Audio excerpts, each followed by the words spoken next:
എന്തിനാ നമുക്ക് അറിയണ്ടേ? അവന് ജ്യൂസ് വേണോ ഇപ്പൊ? 7 മണി ആയില്ലയോ? കഴിക്കാനും ഒന്നും ഉണ്ടാക്കിയില്ല. അച്ഛന് ഏത് ജ്യൂസാ വേണ്ട? അമ്മ ഇന്ന് ജ്യൂസ് ഉണ്ടാക്കി തരാം. എന്റെ പൊന്നു മോനെ ഏത് ജ്യൂസാ വേണ്ടേ? യെല്ലോ ജ്യൂസ് വേണം എന്റെ പൊന്നു മോനും. എനിക്ക് ഇത് ഏത് കളറാ? ഇത് ഏത്? യെല്ലോ കളറാ. കുഞ്ഞിന് ഏത് ജ്യൂസ് വേണം? യെല്ലോ കളർ ജ്യൂസ് ഞങ്ങളുടെ അച്ചുകൂട്ടിന് വേണ്ടത്. യെല്ലോ കളർ ജ്യൂസ് വേണോ? അപ്പൊ നമുക്ക് ജ്യൂസ് ഉണ്ടാക്കിയാലോ? ഒരു ഹായ് പറഞ്ഞേ, അങ്ങോട്ടേക്ക് ഹായ് പറഞ്ഞേ. ഹായ് പറ. ഹായ്, ഞങ്ങൾ ജ്യൂസ് ഉണ്ടാക്കാൻ പോവാന്ന് പറ. ആ ജ്യൂസ് ഉണ്ടാക്കാൻ പോവാണേ. അപ്പൊ നമ്മൾ ഇന്ന് ഉണ്ടാക്കാൻ പോവാ ജ്യൂസ്. ഓക്കെ, എല്ലാ ജ്യൂസാണ്. അച്ചുകൂടെ കേൾക്കുന്നില്ല, എന്നെ കൂടെ ജ്യൂസ് ഉണ്ടാക്കിച്ചേ പറ്റത്തുള്ളൂ. അപ്പൊ ഞങ്ങൾ ജ്യൂസ് ഉണ്ടാക്കാൻ പോവാണ്. അതേ അതിന്റെ ജ്യൂസ് വേണം. ഓക്കെ, ഞങ്ങൾ ഉണ്ടാക്കാൻ പോകുന്ന ജ്യൂസാണ് ഇത്. Yellow juice.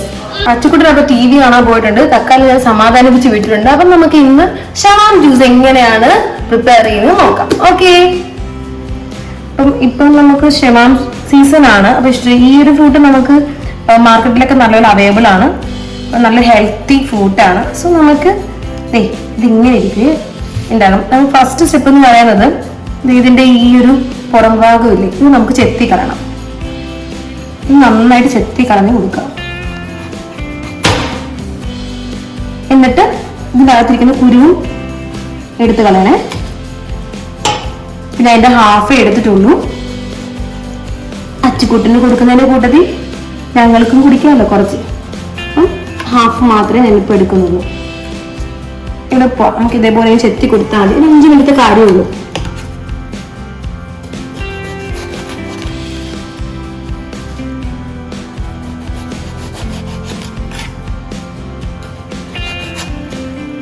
ഓക്കെ, സെറ്റ് ആയിട്ടുണ്ട്.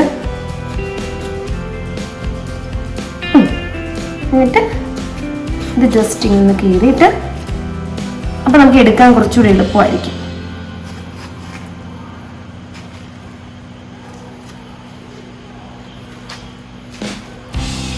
ചെറിയ ചെറിയ പീസ് ആക്കിയിട്ടൊന്ന് ഇട്ട് കൊടുക്കണേ. നമുക്ക് മിക്സ് ചെയ്ത് എളുപ്പത്തിൽ നമുക്ക് അരിയാൻ പറ്റും.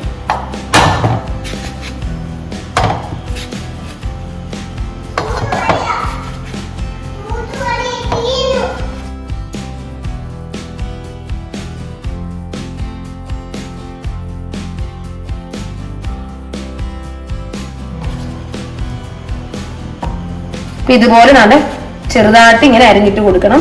പിന്നെ നമുക്കിത് വേണ്ടത് സാധാരണ നമ്മൾ ഷേക്ക് അടിക്കുന്ന പോലെ നമുക്ക് പാല് നമുക്ക് വേണമെങ്കിൽ പച്ചപ്പാൽ യൂസ് ചെയ്യാം, അല്ലെന്നുണ്ടെങ്കിൽ തിളപ്പിച്ചാറിയ പാല് നമുക്ക് യൂസ് ചെയ്യാം. ഞാനിവിടെ എടുത്തിരിക്കുന്നത് തക്കാലം പെട്ടെന്ന് എടുക്കുന്നതുകൊണ്ട് തന്നെ പച്ചപ്പാലാണ് ഞാൻ യൂസ് ചെയ്യുന്നത്. സാധാരണ നമ്മൾ പ്ലാൻ ചെയ്ത് ചെയ്യുകയാണെന്നുണ്ടെങ്കിൽ തീർച്ചയായിട്ടും എന്ത് ചെയ്യണം, പാല് തിളപ്പിച്ചാറിയിട്ട് വേണം ഉപയോഗിക്കാൻ. അപ്പൊ ഞാൻ പെട്ടെന്ന് എടുക്കുന്നതുകൊണ്ട് തന്നെ പച്ചപ്പാല് ഞാൻ എടുക്കുകയാണ്. അപ്പൊ നമുക്ക് നോക്കാം ഇതെങ്ങനെയാണ് പ്രിപ്പയർ ചെയ്യുന്നത്. അപ്പൊ നമുക്ക് മിക്സിയുടെ ജാറിലോട്ട് നമ്മൾ നേരത്തെ അരിഞ്ഞു വെച്ചിരുന്ന നമ്മുടെ ഫ്രൂട്ട് ഇട്ട് കൊടുക്കാം.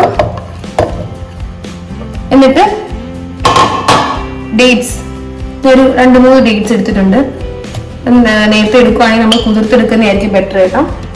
അതേപോലെ കാഷ്യൂ നട്ട്സ്, പിന്നെ ബദാം ഉണ്ടെങ്കിൽ ബദാം ആഡ് ചെയ്യാം. അപ്പം ഇവിടെ എന്തെങ്കിലും ഇപ്പൊ ബദാം ഇല്ലാത്തതുകൊണ്ട് ഞാൻ ആഡ് ചെയ്യുന്നില്ല. പിന്നെ നിങ്ങളുടെ ആവശ്യത്തിനനുസരിച്ച് മധുരം, പഞ്ചസാര ആഡ് ചെയ്യാം.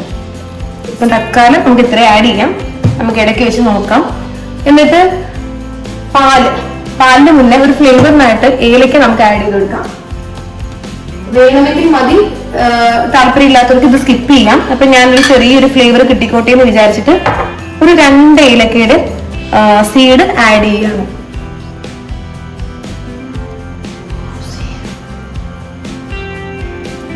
ഏലക്കയുടെ സീഡ്. എന്നിട്ട് ഒരു പാല്, ഒരു അര കപ്പ് പാല് ഞാൻ ആഡ് ചെയ്യുന്നുണ്ട്. എന്നിട്ട് നമുക്ക് ഇതൊന്ന് ബ്ലെൻഡ് ചെയ്തെടുക്കാം. അപ്പൊ നമ്മുടെ ഷവാം ഷേക്ക് റെഡി ആയിട്ടുണ്ട്.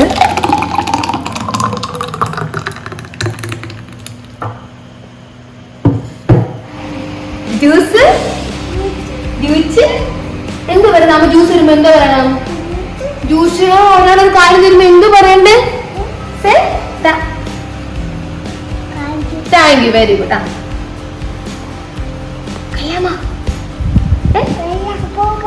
സൂപ്പറാണ്. വേറെ വണ്ടി വെക്കണോ? അച്ചുക്കുട്ടിന് വേറെ വണ്ടി വെക്കാം. എന്നാ കൊച്ചു പെട്ടെന്ന് കൊച്ചു വേറെ വണ്ടി വെക്കണോ? എന്നിട്ട് കുടിക്കത്തുള്ളോ? ആ വേറെ വണ്ടി വേണം. അപ്പൊ നിങ്ങൾ എല്ലാവരും ഈ ജ്യൂസ് ഒന്ന് ട്രൈ ചെയ്ത് നോക്കണം. നേരത്തെ ഉണ്ടാക്കിയിട്ടുണ്ടായിരിക്കും, എല്ലാവർക്കും ഒന്ന് റെസിപ്പി ആയിരിക്കും. എങ്കിൽ തന്നെ ചെയ്യാത്തതുണ്ടെങ്കിൽ തീർച്ചയായും ട്രൈ ചെയ്ത് നോക്കുക. അപ്പൊ നിങ്ങൾ ട്രൈ ചെയ്ത് കമന്റ് ചെയ്തോളൂ. ഇങ്ങനെയുള്ള സിമ്പിൾ റെസിപ്പിക്കായിട്ട് ഒന്ന് ചാനൽ ഫോളോ ചെയ്തോളൂ. എനിക്ക് ഇങ്ങനെ കത്തിയടിച്ചിട്ട് സമയമില്ല. അപ്പൊ വൈകിട്ടത്തേക്കുള്ള ഡിന്നർ റെഡി ആക്കണം. അപ്പൊ നാളെ പുതിയ റെസിപ്പി ആയിട്ട് കാണാൻ.